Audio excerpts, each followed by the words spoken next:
বুঝছো বন্ধু, একদিন রাত পহেলে দেখবা তুমি নাই, পৃথিবীবাসী জানবে তুমি মরে গেছো। পৃথিবীর তখন আলো ফুটবে, চাঁদও উঠবে, সিএনজিও চলবে, অটোও চলবে, দোকানপাট সবই চলবে। এই পৃথিবীর হই হুল্লুর হুলুস্থুল ব্যস্ততা, ধোকাবাজ এই দুনিয়া, কেউ থামবে না, শুধু তোমারে কবরে পাঠায়। ধোকাবাজ এই দুনিয়া, এই দুনিয়া প্রতারক, এই দুনিয়া কেউ থামে না। সামনের সিএনজি অ্যাক্সিডেন্ট করলেও পিছনের সিএনজি থামে না, ছাড়ি দিয়ে যায় না। সামনের গাড়ি অ্যাক্সিডেন্ট করলে পিছনের গাড়ি থামে না, ছাড়ি দিয়ে যায়। স্বার্থপর এই দুনিয়ায় কেউ থামে না। বাপরে দাফন কইরা এই সন্তান, এই বউ বাচ্চারাই আবার এসার পরে ওই দিনকেই ভাত খায়, তাই না? পেট বইরা খায়, লগের ঘরের থেকে আর আইন্দা আনছে, এরা ঠিকই পেট ভরে খায়। তো ওরা না কাঁদলো বিকালে, ওরা না দুপুরে কাঁদলো, কোন ভাত খায় খায়। স্বার্থপর, কেউ থামে না দুনিয়া, আলো বাতাস সব চলে, তুমি বন্ধু থাকবে। আল্লাহকুমুত তাকাসুর হাত্তা যুরতুমুল মাকাবির। আল্লাহ বলছে, বান্দা আখিরাত ভুলে গেলা, দুনিয়ায় ডুবে গেলা, তবে মনে রেখো হাত্তা যুরতুমুল মাকাবির, এরই মাঝে কিন্তু একদিন কবরস্থানেই পৌঁছে যাবে। হ্যাঁ, কই পৌঁছে যাইবা?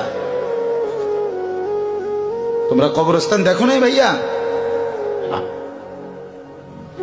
কাল্লা সাউফা তা'লামুন। আল্লাহ বলে, কবরে আসলেই আমি বুঝাই দেব বান্দা আমার নাফরমানির শাস্তি কেমন।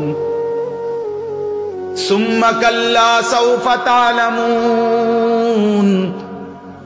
আবার নাফরমান হাসরের ময়দানে আসলে আমি আবার বুঝাই দেব আমার অবাধ্যতার শাস্তিটা কি।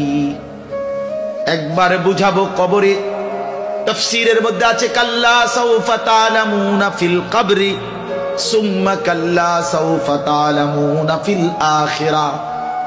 আল্লাহ বলে, একবার কবরে বুঝাইব আমারে ত্যাগ করা, আমার নাফরমানি, আমারে সিজদা না করার শাস্তিটা কি। কবরেই টের পাইবা। ওয়া ইউকাইয়াদু লাহু মালাকুন আমা ওয়া আসাম্মু আবকাম।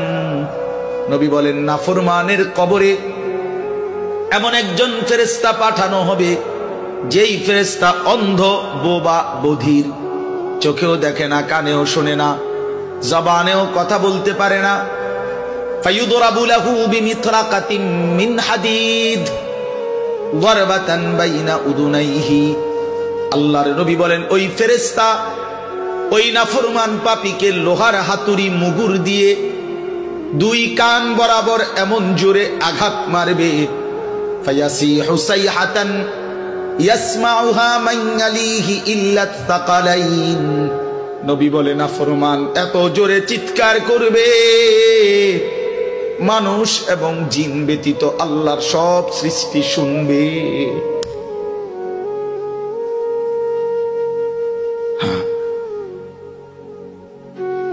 বহু কবরস্থানে এমনও হয়, গরু ছাগল রশি ছিঁড়ে লাইতে চায়, জানেন এটা?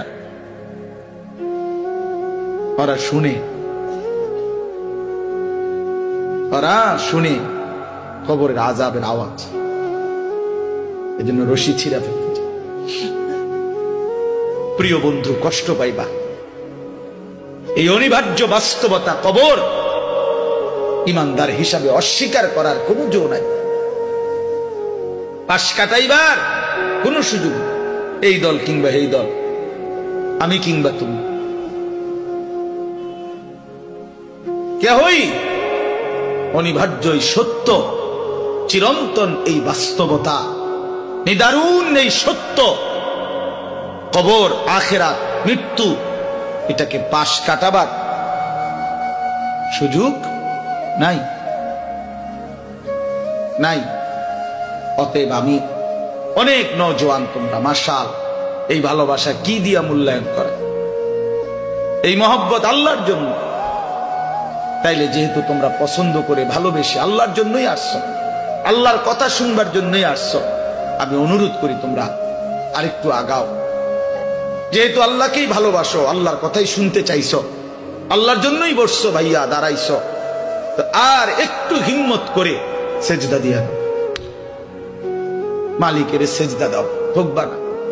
আল্লাহর সেজদা দিয়ে কেউ ঠকে না, আল্লাহর গোলামি করে কেউ ঠকে না। প্রিয় ভাই নষ্ট হইও না, প্রিয় সন্তান আমার নষ্ট হইও না, প্রিয় যুবক আমার নষ্ট হইও না। মুসলমানের কিশোর তরুণ নওজোয়ান, আগামীর ইসলামের পতাকা তুমি হাতে নিও, আগামীর কালেমার পতাকা তোমার হাতে। সারা পৃথিবীতে ইমানদারের বিজয় হবে, হচ্ছে। সারা পৃথিবীতে মজলুমের বিজয় হচ্ছে, জালেমের পতন হচ্ছে। কোথাও সারা পৃথিবীতেই জালেম থরথর করে কাঁপতেছে। হ্যাঁ, সারা পৃথিবীর বাস্তবতা, শুধু বাংলা